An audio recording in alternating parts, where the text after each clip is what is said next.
hano muri iyi si tugira inshuti tugakundana cyane, tukandikana amateka kubera uko tubanye, ariko iyo dushwanye turababazanya kugira ngo akugire ibanga, sinzi ko byashoboka.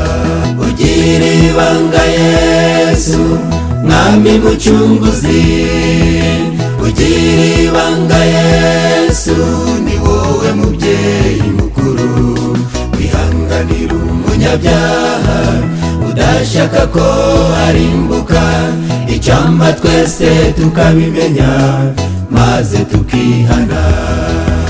Ugira ibanga Yesu mwami mucunguzi, ugira ibanga Yesu ni wowe mubyeyi mukuru, wihanganira umunyabyaha udashaka ko arimbuka, icyampa twese tukabimenya maze tukihana.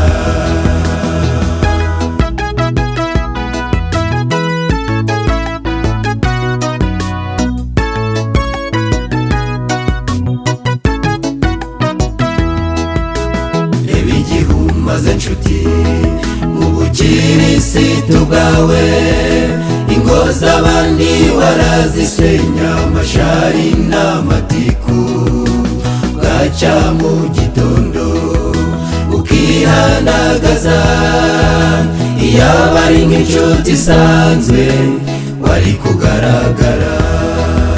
Ugira ibanga Yesu mwami mucunguzi, ugira ibanga Yesu ni wowe mubyeyi mukuru, wihanganira umunyabyaha udashaka ko arimbuka, icyampa twese tukabimenya maze tukihana. Ugira ibanga Yesu mwami mucunguzi, ugira ibanga Yesu ni wowe mubyeyi mukuru, wihanganira umunyabyaha udashaka ko arimbuka, icyampa twese tukabimenya maze tukihana.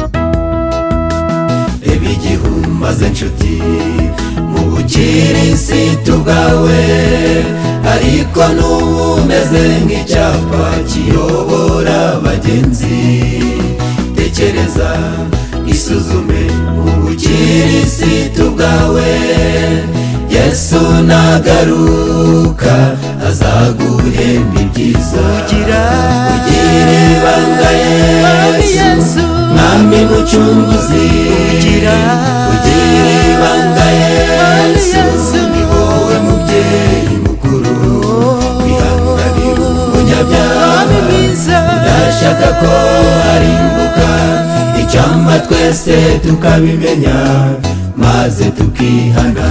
Ugira ibanga Yesu mwami mucunguzi, ugira ibanga Yesu ni wowe mubyeyi mukuru, wihanganira umunyabyaha udashaka ko arimbuka, icyampa twese tukabimenya maze tukihana.